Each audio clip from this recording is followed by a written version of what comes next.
The power of wisdom. Okay, I want to talk about the power of wisdom. అందరూ నాతో అనండి, జ్ఞానము యొక్క శక్తి అనండి. Alright, there is power in wisdom. చూడండి, విద్య అనేటువంటి దాంట్లో శక్తి ఉందని లోకమందరికీ తెలుసు. విద్యలో శక్తి లేదని ఎవరు అనలేదు. నాలెడ్జ్ ఈజ్ పవర్ అంటే ఏంటి? Education is power. చదువులో శక్తి ఉంది. అలాగే దేవుని విషయమైన జ్ఞానం, అందరూ చెప్పండి, దైవ సంబంధమైన జ్ఞానం. The power of wisdom. Let's study about this wisdom. ప్రసంగి గ్రంథం, ఎక్లెసియాస్టస్ 2:26, 2వ అధ్యాయము 26వ వచనము.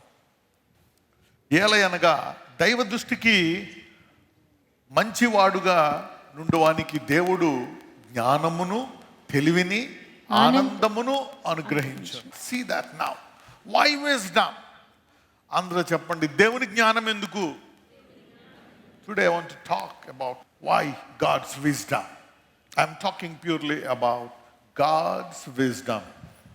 ఎందుకు అంటే ఐ సా ఫెయిల్యూర్, అపవిజయం అనేటువంటిది నేను చూశాను.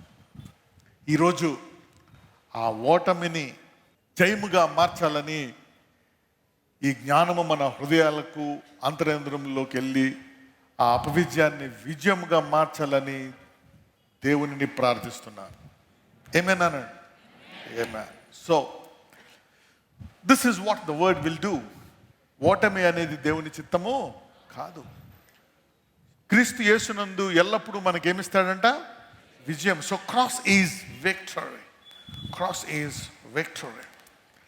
ఎందుకు ఇవన్నీ ఫెయిల్ అవుతున్నాయి? Why this fail? చూడండి, ఇర్మియా 11:14, కావున నీవు ఈ ప్రజల నిమిత్తము ప్రార్థన చేయకము, వారి నిమిత్తము మొరపెట్టకము, ప్రార్థన చేయకము.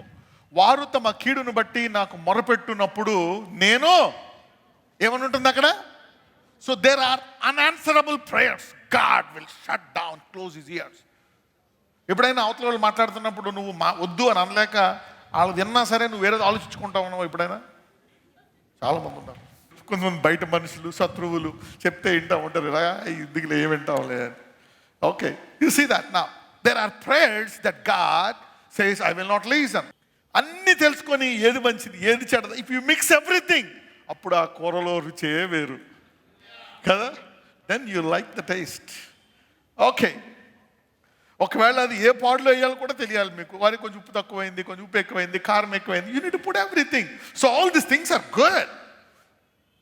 ఇవన్నీ ఫెయిల్ ఎందుకు అయ్యాయి అంటే ఉప్పు అసలే లేదు, కారం ఎక్కువైపోయింది, అరే చికెనే బాగాలేదు, మరి ఈ పసుపు ఎక్కువైపోయింది. ఏది ఎక్కువైనా తక్కువైనా బాగోదు. So you need to know balance అనండి.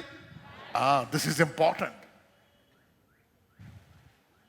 You need to know what is important. ఏ ఒక్కటి కూడా ఇది గుడ్ ఇది బ్యాడ్ అని అనట్లేదు. So read your Bible completely. పక్కన వాళ్ళు చెప్పండి, బైబిల్ పూర్తిగా చదువు. ఎంతమంది ఇవేవి నా విషయంలో జరగకూడదని అనుకుంటున్నారు? You need to know that.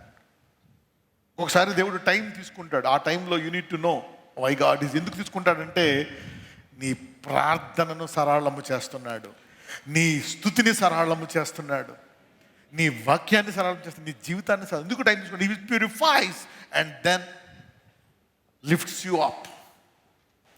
God takes time to purify your prayer, to purify your worship, purify your word, purify your miracles. అభిషేకం ఒకటే సరిపోదు, అభిషేకంతో పాటు ఫలాలు కూడా ఉండాలి. Gifts are not just enough. ఒకసారి దేవుడు వరవిచ్చిన తర్వాత మళ్ళీ వెనక్కి తీసుకోడంట. So a gift is dangerous. పక్కన వాళ్ళు చెప్పండి, వరం చాలా డేంజరస్ అన్నాడు. A gift is dangerous. ఎందుకంటే అది ఇచ్చింది మళ్ళీ వెనక్కి తీసుకోడు. సో నువ్వు దేవుని పట్ల సంబంధాన్ని, నువ్వు దేవుని పట్ల నువ్వు కొన్ని గుణాలు నీలో అభివృద్ధి పరుచుకోకుండా కూడా జీవితాంతము ఆ వరం పనిచేస్తుంది. అందుకే లాస్ట్లో దేవుడు అంటాడు, నేను నిన్ను ఎరగను అంటాడు. అదేంటిది? నీ నామమునే కదా ఎన్ని చేశాం, నువ్వు ఎరగమంటావు ఏంటి? నేను ప్రేమించమని చెప్పాను కదా, నా పేరుని ఎరిగితే సరిపోతుందా? కనికరం గలవాడు ధన్యులు, దేవుని రాజ్యము. కనికరం చూపించలేదు. ఆ లాజరస్ని ఎప్పుడు అక్కడే పెట్టాను నేను, నా పేరు తెలిస్తే సరిపోతుందా? To show mercy, Prema. Developing the fruit by uprooting the route తెలుగులో ఏమని ఉంటుందంటే వేర్ల యొక్క మూలాలు తెలుసుకొని ఫలమును అభివృద్ధి పరుచుకొనుట. వేర్ల యొక్క మూలాలు తెలుసుకోవాలి.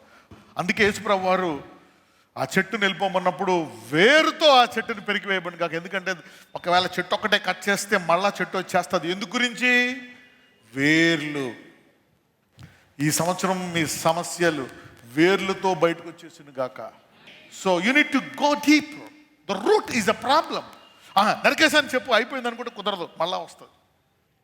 So the lord wants to purify us by purifying even the route.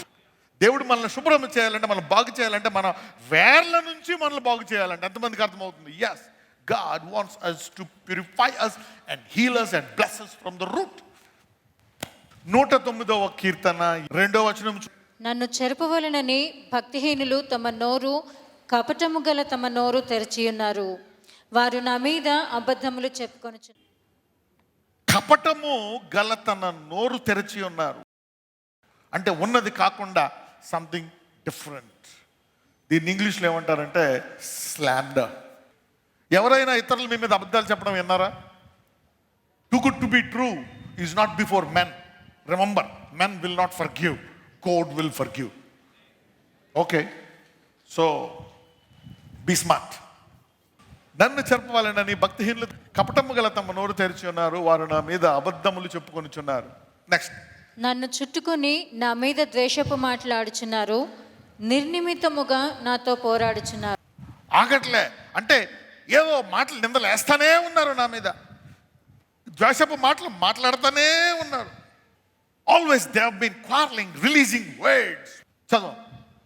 నేను చూపిన ప్రేమకు ప్రతిగా వారు నా మీద పగ పట్టుకొని ఉన్నారు. నేను వాళ్ళని ప్రేమిస్తున్నాను, ఇస్తున్నాను, సహాయం చేస్తున్నాను. I been helping them, giving them, praying for them. నేను వాళ్ళకి సహాయం చేస్తున్నాను, ఇస్తున్నాను, అన్నీ చేస్తున్నాను. అయినా వాళ్ళని శిక్షించాలనుంది, గెంటేయాలనుంది, వాళ్ళ మీద కూడా నిందలేసి కొట్టాలనుంది. కానీ దావీదు దాని బదులు ఏం చేస్తున్నాడంట? ప్రార్థన చేస్తున్నాడంట. ఆ వ్యక్తి కూడా ప్రార్థన చేస్తూ ఉండొచ్చు, చేయాల్సినన్ని చేసేసి. ఇప్పుడు వీళ్ళిద్దరిలో ఎవరి ప్రార్థన ఎక్కువ అంగీకరిస్తాడు? అందుకనే the Holy Spirit will convince you of righteousness and also tell you the truth. అయితే ఇప్పుడు ఈ వ్యక్తి చేసేది, ఆ నిందలేసిన వ్యక్తి రేపు పొద్దున్న అతను తన వేరును తెలుసుకోవాల్సిన అవసరం ఉంది. ఎందుకు నా ప్రార్థన పాపం అయిపోయింది? అక్కడ పొరపాటు పడిపోయాడు. దావీదు పొరపాటు చేశాడు, కానీ అతని మీద ఇంకా నిందలేసేస్తున్నారు. ఒక తప్పు చేశాడు, కానీ అక్కడ దేవుడు దావీదుని క్షమించాడు, నిర్దోషిగా ఎంచాడు, హృదయానుసారుడు అన్నాడు. కానీ దాని విషయమై దావీదు పశ్చాత్తాపడ్డాడు. ఏం చేశాడు? ఇంకా they are slandering him. Reason లేకుండా వాళ్ళు మాట్లాడరు, దే ఆర్ స్లాండరింగ్ హిమ్. అయితే ఇప్పుడు వాళ్ళు ఏం చేయాలా? వాళ్ళు విశ్వాసులే. అయితే ఇప్పుడు మరి వారి ప్రార్థన ఏమైపోతుంది? పాపం అయిపోయింది. వాళ్ళు ఏం చేయాలి? పశ్చాత్తాపడాలి. ద బెస్ట్ థింగ్ ఏంటంటే is not to slander anybody. ఎవరి మీద నిందేయకుండా, నీ మీద కాదు, ఎవరి మీద. వాళ్ళు కూడా దావీదు విషయమై ప్రార్థిస్తే బాగుండేదా? ప్రభువా, అతను నిలబడి నీకు ఇలాంటి ఒకవేళ నిజంగా ఇదే పని చేస్తున్నాడు అనుకుంటే ప్రభు అతను మానేయాలని ప్రార్థన చేసిన తర్వాత ఒకవేళ నువ్వు అతను నిందేయకుండా ప్రార్థించి నువ్వు నీ అవసరాల విషయమే ప్రార్థన చేసుకుంటే దేవుడిని ప్రార్థన అంగీకరిస్తాడా లేదా? ఎస్. సో ఇలాంటి ప్రతి దానికి ఒక వేరు ఉంటుంది. Somebody will find out the roots. అందుకే దేవుడు అంటాడు, లవ్ దై నైబర్ యాజ్ దై సెల్ఫ్. నువ్వు ఎలా తప్పు చేస్తే క్షమించుకుంటావో, ఏం ఎరగనట్టు వెళ్ళిపోయి దేవుడిని అంగీకరించాలని కోరుకుంటావో, అలాగే నీ పొరుగు అని విషయమై కోరుకో అని దేవుడు చెప్తున్నాడు. ప్రార్థన ద్వారా నువ్వు సిద్ధపడినప్పుడు పరిశుద్ధాత్ముడు సహాయం చేస్తాడు. ఓకే, సో నీవు ఎలాగా ఒక పాపము చేసి నన్ను స్వస్థపరచని ప్రార్థన చేసుకుంటావో, నన్ను క్షమించని, అలాగే నీ పొరుగు అని కూడా వాడు తప్పు చేయడం చూసినా, దాని మూలంగా వాడికి శిక్ష వచ్చినా, వ్యాధి వచ్చినా, ఇబ్బంది వచ్చినా వాడు స్వస్థపడాలని ప్రార్థించాలా. ఒకవేళ వాడు పాపములు చేస్తుంటే దేవుడు ఏం చేస్తాడంట? క్షమిస్తాడంట. తీయండి ఆ వాక్యం, యాకోబు రాసిన పత్రిక 5:14. మీలో ఎవడైనా రోగి ఉన్నాడా? అతడు సంఘ పెద్దలను పిలిపింపలను, వారు ప్రభువు నామమున అతనికి నూనె రాచి అతని కొరకు ప్రార్థన చేయవాలి. ముందు అతను ఏ తప్పు చేశాడో కనుక్కోవాలని ఉంది అక్కడ. అది వాళ్ళ పని కాదు.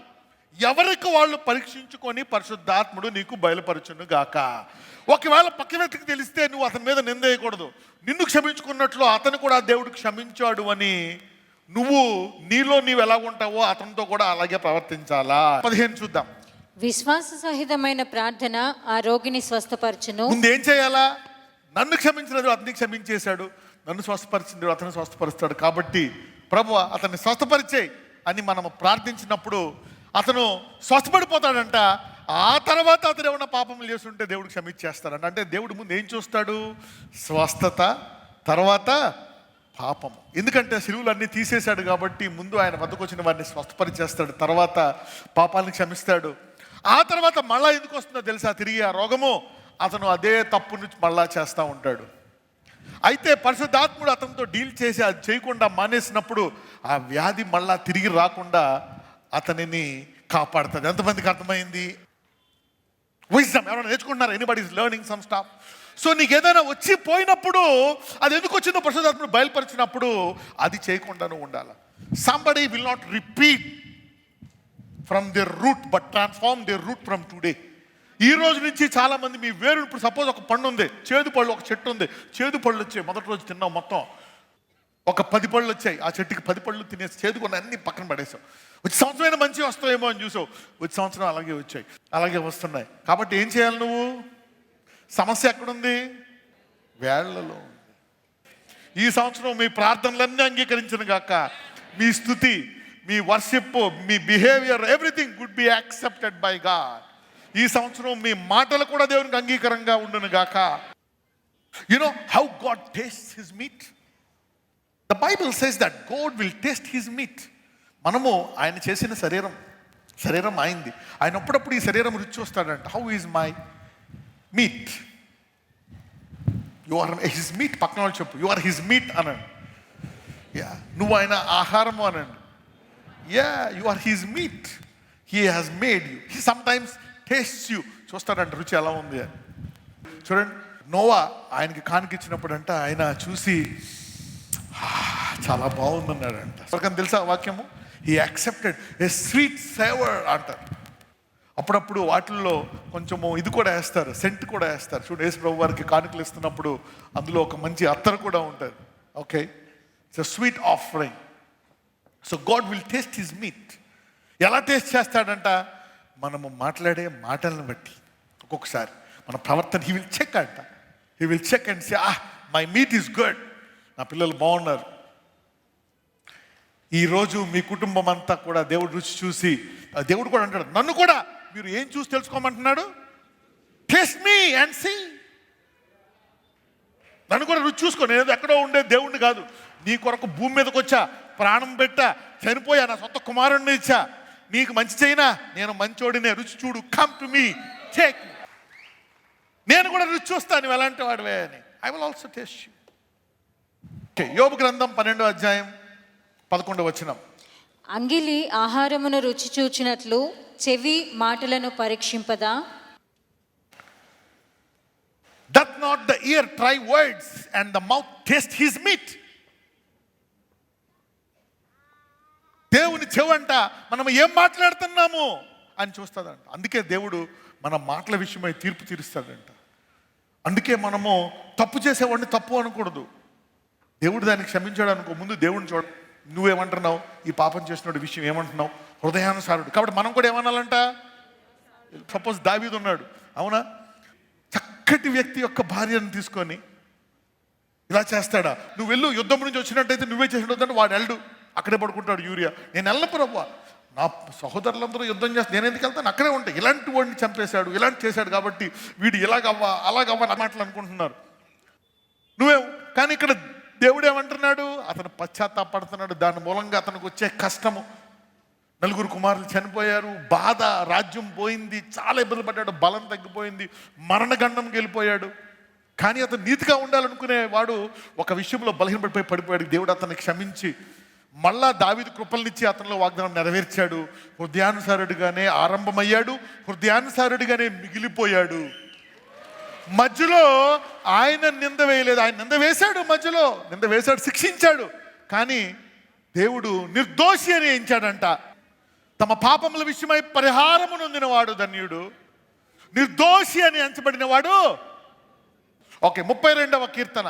తన అతిక్రమములకు పరిహారము నొందినవాడు, తన పాపమునకు ప్రాయశ్చిత్తము నొందినవాడు ధన్యుడు. అంటే దావీదు ఏమైపోయాడు? ధన్యుడైపోయాడు. కరెక్టే. కాబట్టి ఇప్పుడు నువ్వు కూడా ఏమని అనాలా? తన అతిక్రమములకు పరిహారము నొందాడు, తన పాపములకు ప్రాయశ్చిత్తం పొందాడు. కాబట్టి దేవుడు దావీదుని ధన్యుడిగా చేశాడు. లాస్ట్కి నువ్వు కూడా దావీదుని ఎలా చూడాలా?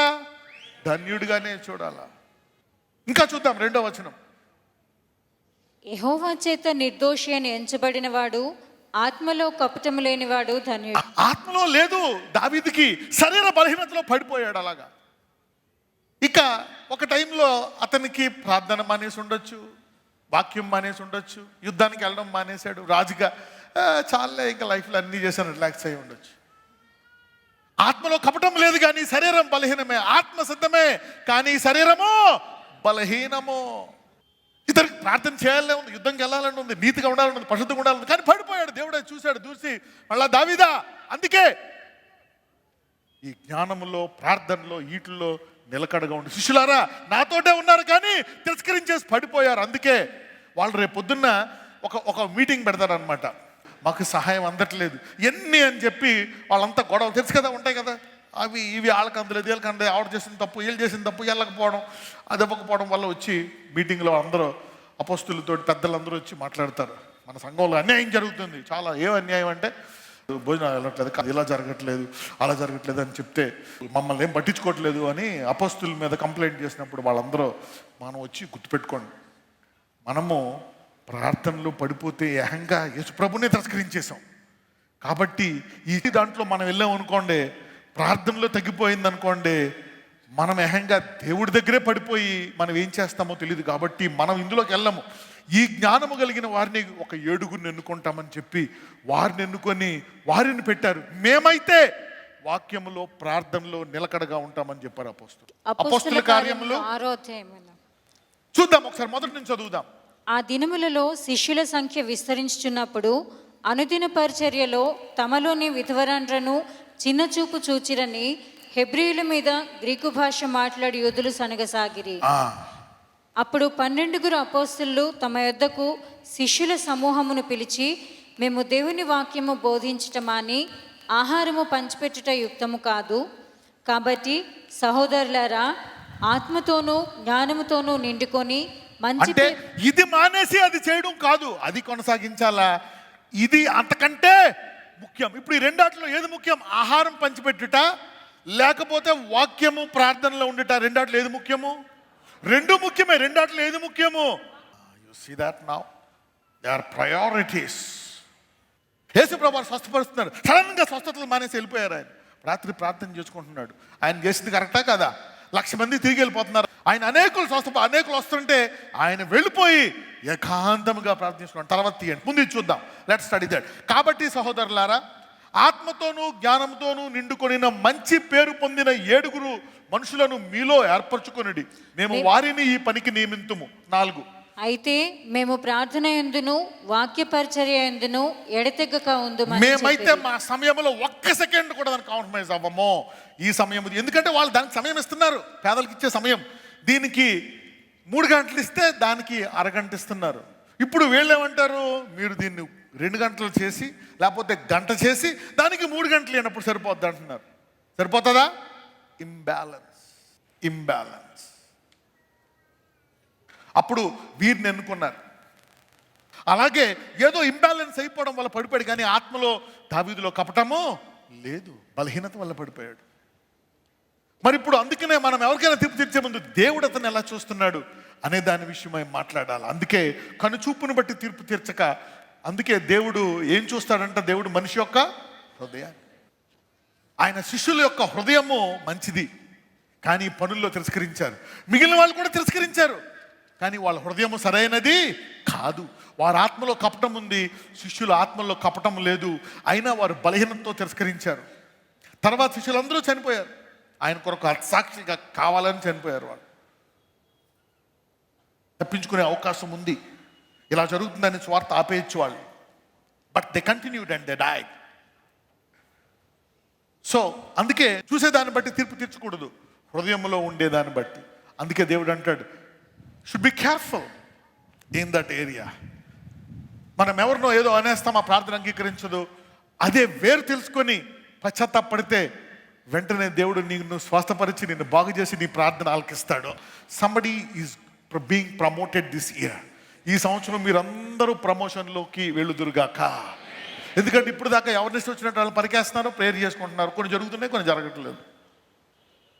ఇలాగా roots, knowing the roots are important. Prayer, worship, the Bible says everything could be an abomination.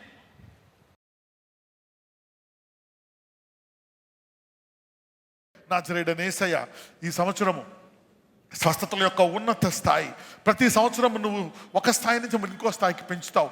పోయిన సంవత్సరం విరగని కాడి ఈ సంవత్సరం విరుగుతుందయ్యా. పోయిన 10 ఏళ్ళు విరగని కాడి ఈ సంవత్సరం విరగాలని మేము ప్రార్థిస్తున్నాం. ఎందుకో యూట్యూబ్, ఇన్స్టాగ్రామ్, ఫేస్బుక్, ఎక్కడెక్కడ ఎవరెవరైతే వారి కుడి హస్తాలు వారి దేహాల మీద పెట్టుకున్నారో అయా వారిని ముట్టి స్వస్థపరచమని ప్రార్థిస్తున్నాను. Lord heal them now, heal them now. ఇదిగో 15 ఏళ్ళ నుంచి ప్రార్థిస్తున్నాను, స్వస్థపరిచిన దేవుడు ఈ సంవత్సరంలో స్వస్థపరచాలి అనుకుంటున్నారు. నాయన ముట్టండి ప్రవ్వ. ఇదిగో 5 సంవత్సరాల నుంచి కడుపు నొప్పి, 20 ఏళ్ళ నుంచి పిల్లలు లేరు, 30 ఏళ్ళ నుంచి నాకు పెళ్ళి అవ్వలేదు, 30 ఏళ్ళ నుంచి దరిద్రమే. దేవుడు బాగు చేస్తాడా? ఎస్, బాగు చేస్తాడు ఈ సంవత్సరం. Lord heal them. 40 సంవత్సరాల గుడ్డివాడిని బాగు చేసావు, 38 సంవత్సరాల పక్షవాయుగలిగిన వాడిని బాగు చేసావు. నజరేయుడైన యేసయ్య, ఇదిగో ఈ సంవత్సరం నువ్వు ఇచ్చిన వాగ్దానం మేరకు గొప్ప కార్యాలను చేస్తానన్నావు అయ్యా. ఈ సంవత్సరము ప్రతి ఒక్కళ్ళ సమస్య నిలకలగల విశ్వాసము ఈ సంవత్సరము సాక్ష్యములుగా మారును గాక. Lord heal them and bless them, deliver them. నజరేయుడైన యేసు నామమున ప్రార్థిస్తున్నాము తండ్రి, ఆమేన్.